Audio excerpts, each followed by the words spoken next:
Today we're doing this episode in honor of Kathy Edwards, who was a dear friend to me, to the Rose, and to our guest today, Sarah Cain.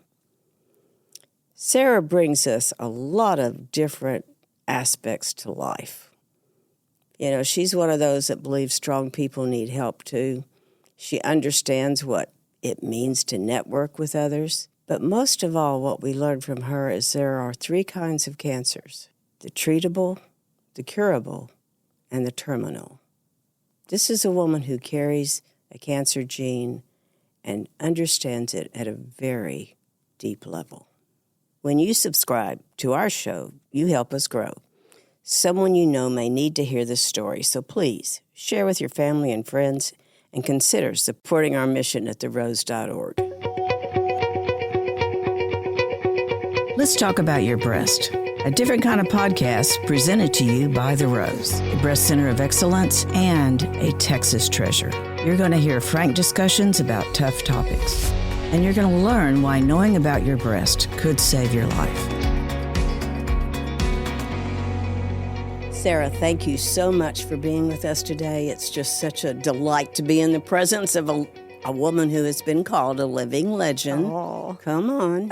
You're so sweet. No. Thank you for having me, Dorothy. Well, I tell you what, you talk about role models. You have been one. And I'm always amazed at how you've started so many different organizations or businesses. Mm-hmm. But today, let's talk a little bit about women driving business.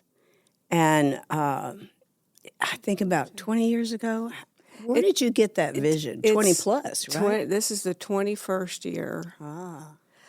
Well, I knew that women networked differently than men, and I needed a vehicle to get some sort of organization out.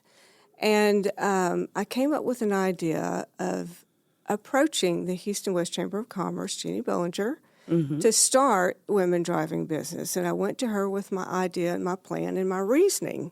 And my reasoning is I need to get in front of C-level executive women, business owners for my floral shop at the time. Mm-hmm. And so this was an opportunity for me to come up with that vision and get all women in the room, because women support each other not only personally but professionally, and they socialize together, and they have breakfast together, and they have lunch together. And so that's how we came up with the idea. But you had a little different vision than most women's organizations or service clubs or networks. I've been to a lot of women's networks things, but when Women Driving Business puts on an event, it is not a single event. Describe all the things that go on with multi-level events, yes, which makes it unique. And at the time, we were, I want to say, the first women's organization to be out there with a lot of different types of women. Mm-hmm. And so to make this organization work, as I said, we have breakfast together. So we decided that our sponsors would have a sponsor breakfast and be able to invite guests so we can introduce each other. And it was a beautiful, beautiful settings that we'd have with flowers and great gift baskets and just fabulous speakers. It was the speakers that really took it over to that next level at the luncheon. And so the luncheon, we would either have a panel of women or we would have a woman that was very, very successful. And you know, as women, we think, how did she get that successful? Mm-hmm. What did she do to break through the glass ceiling? Mm-hmm. And it was important for women to realize that a woman of that status and that wealth goes through and went through the same thing as any other woman, and that is we cry, we have families, we have husbands, we feel like we're failures at some point, and we get up and we pick ourselves up and we move forward. And I believe what my intent is for every woman to know that they can reach at any level and believe in themselves. And so that was the main purpose for me, to get all levels of women in that room and have the connections and have the mentorships that they needed. And of course, with strong women at that level could connect because that was their target market, to be in the same room together. And then, of course, the social, everybody likes, a glass of wine when they get off of work. Well, I think it was the prizes, the door prizes, Yes. I mean, you look forward to going to it just to open up that little bag at your table. I mean, it was just wonderful. Wasn't that fun? It was. We had some great, great people on our committee, and they still do have a great committee. And you're right about your speakers. They were all inspiring. It didn't matter who they were. You left there feeling like you had something you could go forward with. Well, the purpose is what you walked away with, that experience that you developed in that room. And it was more about relationship building than sales. Yeah. Ask the people, let's have coffee or let's have lunch to get to know that person better. And that worked beautifully for me, especially with the business that I had at the time, which was Sarah's Florist, which is still in existence. Yes. And I needed to get to that type of woman. Now, how long had you had Sarah's Florist before this began? Women driving About business. 20 years, maybe. Yeah, about 20 years. It was a long time, a long, long time. And I knew in the floral industry that I totally appreciate the walk-in customer that bought the dozen roses and the different arrangements that went out. But what I needed was the C-level executive woman or a big business that would support me nationwide. And, of course, all the holidays and the big events that they had. And that was my purpose and my reasoning and my vision to help build my business. And it worked. It worked. And your arrangements were very unique. Now, let's grant that. You did not see any arrangements like yours. Thank you even knew where you had been. If you went to something else, you went, oh, well, that had to be from Sarah's Florist. It was. Thank you. They were absolutely beautiful. Thank you. I appreciate that. Now, we can talk about all your other newly founded or older businesses, but let's stay with Women Driving Business for just a minute. Sure. We did not know about Women Driving Business until someone very special to both of us came in. Yes. And that was Kathy Edwards. Kathy, yes. And I don't know if you knew this, but Kathy and I sat in a Silver Fox Roundtable group. I did know before I ever even knew about Women Driving Business. We were the only two women there. Really? And both of us, and Kathy was just deliberate. I mean, she went there with a purpose. She was going to learn something from these businessmen, and it didn't take long for me to realize they were learning from her because she was very strategic in her thinking. Yes. She was very visionary Yes. in her own way. Yes. So we had that relationship faded away, and then one day she calls and she apparently had already talked to you about her plan. I remember the day. And what did she? How did she describe it to you? Well, we were looking for a presenting sponsor. And I forget the year, and I'm sorry I can't remember the year, but it's some time ago. And we were looking for a presenting sponsor, so she called me. She says, Sarah, what do you think about this idea? And she presented the rose and what she was going to do for the rose and for herself and for women. She was all about women. She supported her friends in every arena. And of course I said, well, yes, this is fabulous. And that gave us the opportunity to know about the rose, which every woman needs to know about the rose. Oh, thank you. We believe that. Oh, absolutely. Yeah. That's just very, very powerful, and we can get into that and why.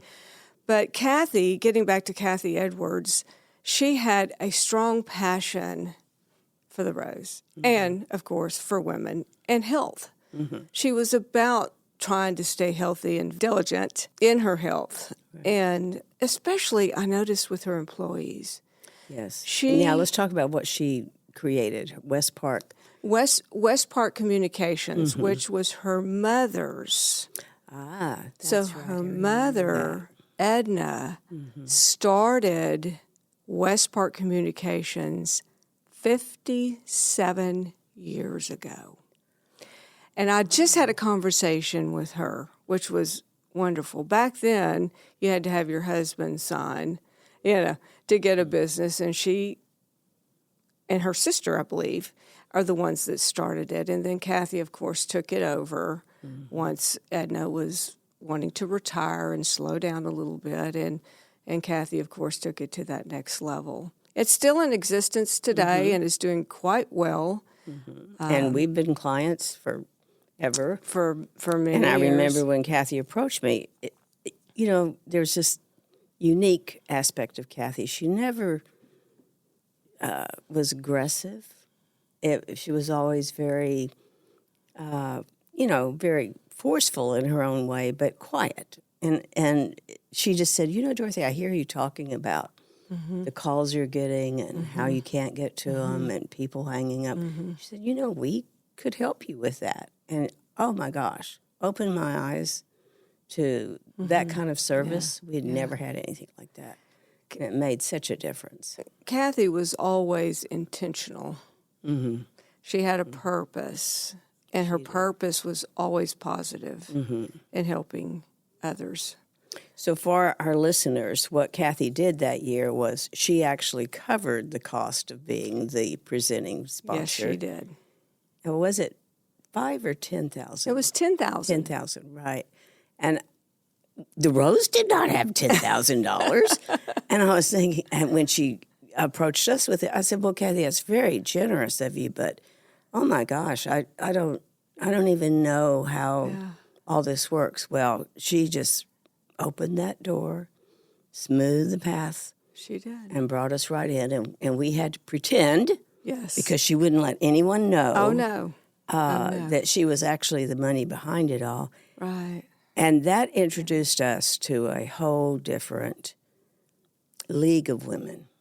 It did. For one thing, they were all working women, so they understood the need to stay healthy. Absolutely. And when they understood about how every insured woman who comes to the Rose is helping us take care of an uninsured, we just started having women driving business patients all over the place. That's wonderful. They would make a day out of it and then go have fun. Oh, yeah. Afterwards, yeah. I can remember it was the place to be and the place to go. And you feel good about being there because you're doing something for yourself and your body, and information's power. And so you have to stay on top of the information given you, and that's going to the Rose for one example. And to give women that opportunity of all levels is beyond wonderful. Oh, thank you. Absolutely. We feel like it's a great model that works. It does work. And one of the things we have seen is so many of what we call sponsored women who are uninsured that we take through our program and do all of their workups and even diagnose. So many of them have gone on to become very successful. At the time that we were needed was just a bad time in their life. They were always so grateful and always so ready to help another woman. And I think that is the difference maybe in women driving business, because they truly want to help each other. I strongly believe that, and that was the vision that I had, and of course with Jeannie Bollinger's help and the chamber, the Houston West Chamber of Commerce, it really did open up that opportunity. And a lot of people, I just want to add to this as far as the cancer word, people think it's a hard time to go through, but it's actually a blessing. I see it as a blessing because this way you can share your journey. You can inform women or anybody, men can get, obviously, breast cancer as well, the opportunities that are out there. And having the screenings early is, of course, we all know, is key, is catching this thing early. Right. So the opportunity and the blessing is you have that with the Rose, number one. And number two, it opens up experiences with people that are afraid. You don't need to be afraid. You just need to react. Oh, that's and good information allows you to react on what to do next. Right. And, of course, early detection. And your hands are the first thing that you need to use for early detection. And they're free. Mammograms. And yes. You go from there. And so, I'd like for people to redirect their thought process when it comes to the word cancer. Mm-hmm. Really. And, with breast cancer, it is one of those that you can find early. So many cancers you cannot. And that's why it just seems odd we wouldn't take advantage of that, modality that you have a way of finding it. Well, some people just don't have the information. Or the ability. And that's what exactly our insured women, groups like Women Driving Business, help us to reach out to those who financially couldn't do this. So that's right. Yeah. That's right. Because it's important to us and to a lot of other people. Kathy was diagnosed with a very different kind of cancer.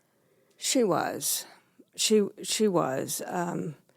We were all upset, obviously, and shocked about the whole thing. But, Kathy was, as if you knew Kathy, she was a strong, strong woman. And her strength came with her silence about it. She really didn't express worry or fear. She is a get-it-done type of woman.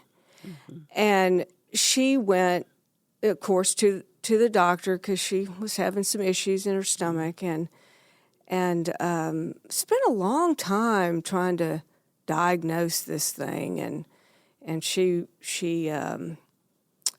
was in a lot of pain but smiled all the time. And she needed to get into MD Anderson. And I asked her, I had a conversation with her, and I said, Kathy, you are a type of person that takes your business to the next level. Why don't you take yourself to the next level? Mm. Here we have this diagnosis. Let's go to the top and let's get one of the best in that arena to help you. And she just looked at me as, she does, and she's evaluating the conversation. And she says, I can't get in there. And she said it'd be months. She could, but it'd be months to get in there. And I said, let me make a phone call.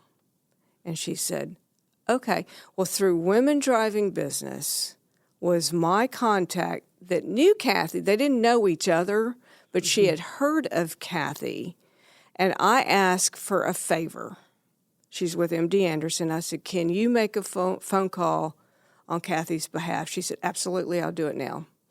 And I connected her and her husband, Ted, together, and they had a conversation. She already had a medical record number, but that was about it, if my memory is correct. And they had a conversation. She was at MD Anderson the next day. Wow. And it's because of connecting with women, in this case, Women Driving Business, and who's in the room, because you never know who's in the room, that you can go to, even if it's a year or 2 or 3 later. You have that contact, you connected with that person. MD Anderson, of course, is a big name, so you remember who that is and got her right in. I think that is an amazing story on so many different levels, but primarily because it just reinforces we need that network. And it's not for anything as dramatic as that even. It's we need support. We need other people. And we have become so isolated, we in general, that's kind of scary. Think about what a different outcome. Well, absolutely. And what I find is strong women, and men too, don't like to ask for help Oh, that's true. as much because they can figure it out. They're not going to, they're going to navigate through this thing. They know what to do, as they have in their business, and that's why they're successful. But that doesn't mean that they don't need other people and other women in their lives. And Kathy realized that. She knew. She had to think about it, but she knew that she needed some help in that arena, and so that's what's very nice. And I just want to say this about women and women driving business again. At any level, if you have no insurance, if you have insurance, if you're on the top of the world, you're still the same woman inside. You're still the same person. Don't be afraid to ask in any arena, whether it's cancer or building your business. How do you get to that next level? You have a conversation, and you get experiences through others that have been through it. I love that. How do you get to the next level? And you hang around women that have made to that next level, and don't be afraid to ask. So many good points, because we are. I don't know if we're afraid to ask. I think we're too prideful. I don't know. I don't know the hard-headed. word. Hard-headed. Well, yeah, there's that. It's always. But it's like you hard-headed. said. We've done all this, and gosh, to have to ask for help. Yeah, and you have something in your arena that you're uncomfortable with, and that happens. It does. We can't know it all. We can't. No. We just can't. And it's been over a year now, but Kathy, this was a battle that she wasn't going to win. She wasn't going to win. They said it was treatable. There's three things that I find, since I carry a cancer gene. I know a lot more than maybe most, but there's three things that I've been told. It's treatable, it's curable, or it's terminal. And so what that means is if it's treatable, you're going to have this cancer that is not going to go away, and they're going to treat it until your body just can't take the drugs anymore, or until it goes into remission, but then it will come back. It's curable. They can cut it out, and it's gone. And they monitor you. They make sure that, it's nowhere else in your body, because cancer, is a hidden little... It's in every single person. It's in every single person. I can tell you so much that I've learned about that. And then, of course, terminal is when it's gone too long, and, be prepared.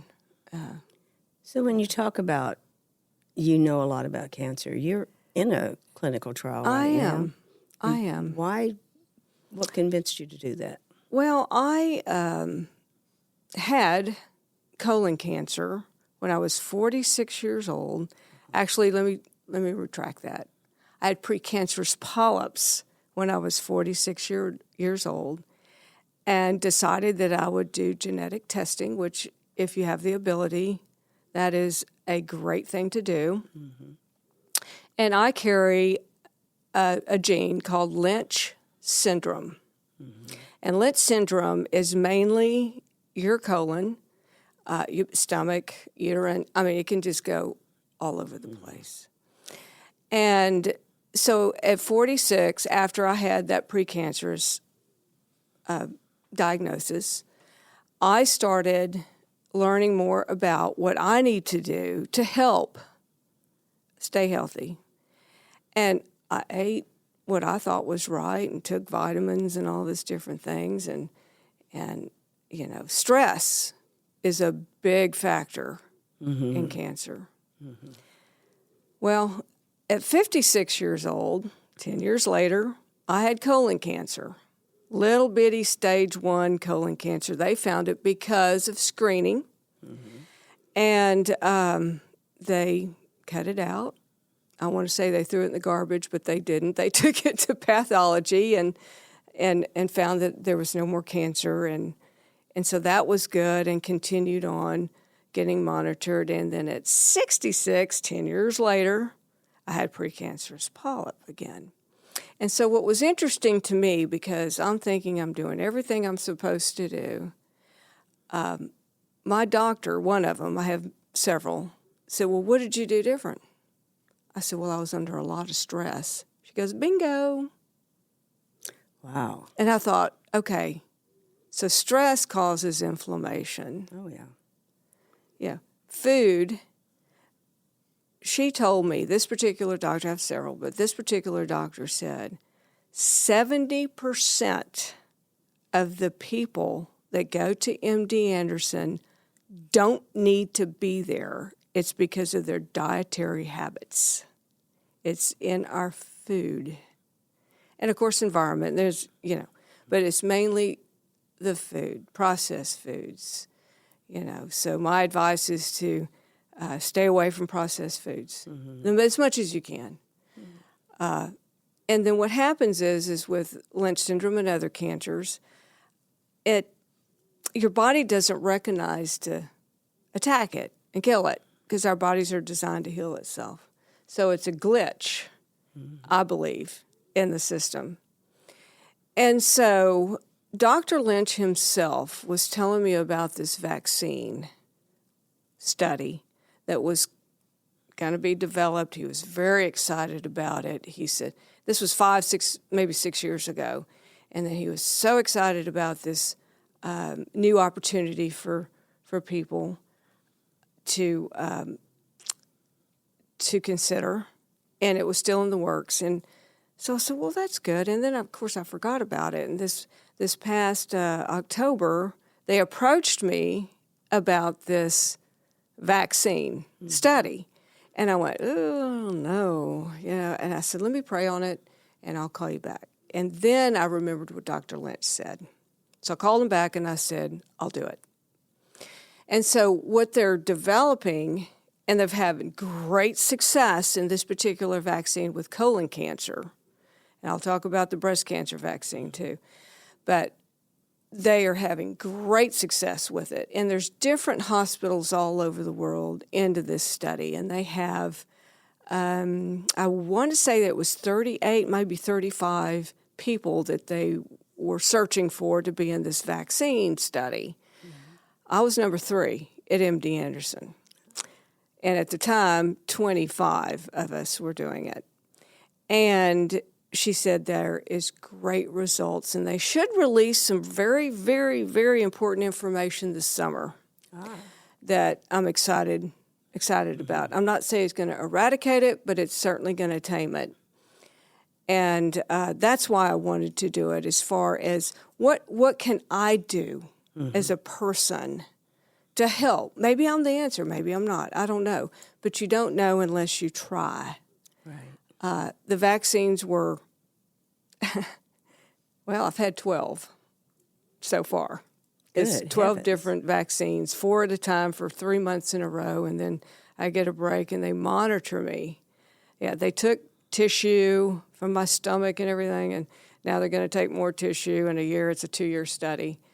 And so I'm real excited about it. And then they're coming out with a triple-negative breast cancer vaccine that's getting pretty close as well. I don't know the time frame on that. Also, which that is the toughest one we have. That's a tough one because it's non-hormone driven. And then, of course, vaccine for regular breast cancer. I don't know where they are in that study now, but, melanoma is another one that they're working on that I know of. But that is the importance of clinical trials. It's very, very important. You can do anything in the lab. Yeah.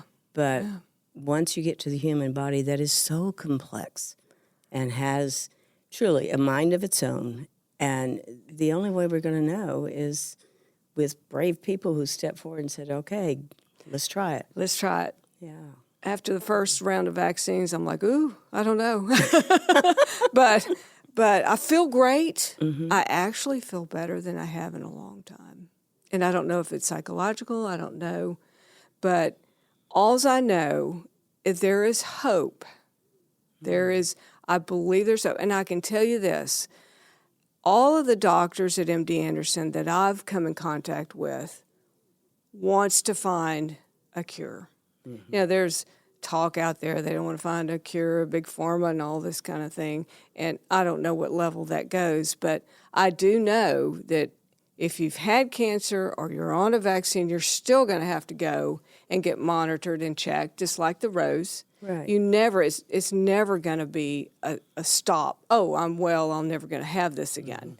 So I just hope one day, because I've known so many people that have had it, Kathy being one, you think somebody you know so dearly, this can't be possible. Rest of her life ahead of her. Rest of her life. She was only 62. I know. And she fought it, and the timing was perfect, for her, and everybody learns from these experiences, So I just hate it that happened, but at the same time, what did she leave us with? Oh, yes. You never want to disappoint Kathy. Oh, no. For me, every now and then when I think about her, I go, well, how would she be thinking about what we're doing now? Exactly. Yeah. And it's because of her you and I are together. That's right. And so many others that she introduced us to. Oh, absolutely. What a joy to have known her. Yes. Well, Sarah, you've given us so many gems here, from a businesswoman's aspect to the health aspect. What other thing would you say to women to keep us, I don't want to use the word on the right track, but just to help us stay whole? It's not an easy time to feel whole right now. Well, it's an inside job. You have to be okay with yourself inside. And women have a tendency to feel, not all women, but I think all women do, they feel inadequate. They don't know what direction to go. They don't know what rail to stay on or what lane to stay on.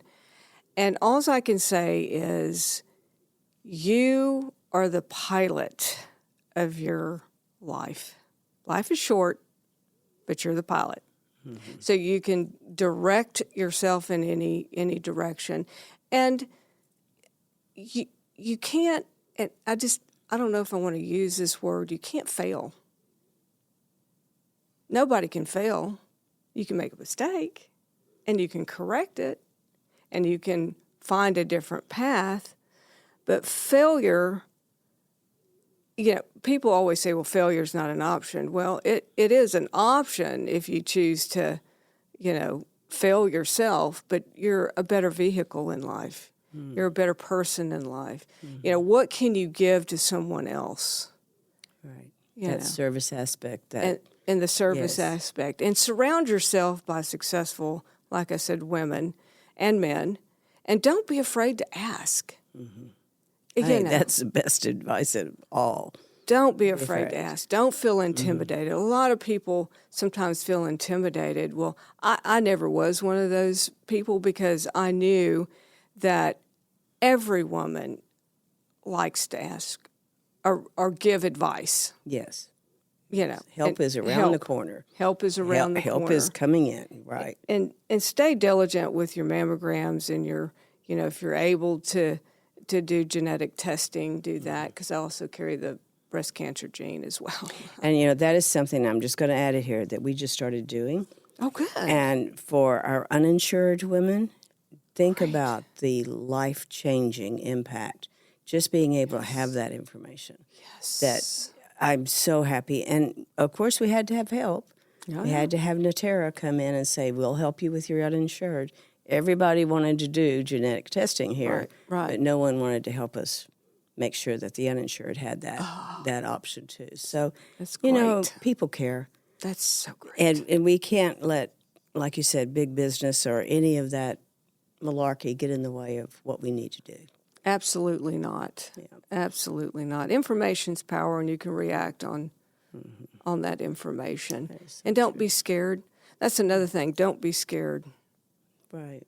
With anything you do in life, of course, be smart. Right. But just know that you can do it and keep your eye on the ball. And if you fall down, then Just get up. get up. It's part of dust learning. yourself off. Someone I heard recently said, we are so hard on ourselves. If you were a little child learning to walk and you fall down, well, your mama or whoever's around and then come and say, look, dummy, they would just lift you up and say, all right, let's try it again. That's brilliant, And so when I find myself, thinking, oh, gosh, how could I have done that? I just pick myself up. Right. And say, let's try again. Right. Falling down is not failure. It's a part of learning. Part of learning. Yes. Well, Sarah, you brought us so much today. We didn't even get to half of my topics, but we're going to have you back. I'd love to. I know there are so many things that you've learned and you've experienced, and it would be so wonderful for our listeners to hear it. Well, I appreciate the opportunity to be here with you. It's good seeing you. It's great seeing you. Thank you so much. Oh, thank you. Thank you for joining us today on Let's Talk About Your Breasts. This podcast is produced by Speak Podcasting and brought to you by The Rose. Visit therose.org to learn more about our organization. Subscribe to our podcast, share episodes with friends, and join the conversation on social media using hashtag Let's Talk About Your Breasts. We welcome your feedback and suggestions. Consider supporting The Rose. Your gift can make the difference to a person in need. And remember, self-care is not selfish. It's essential.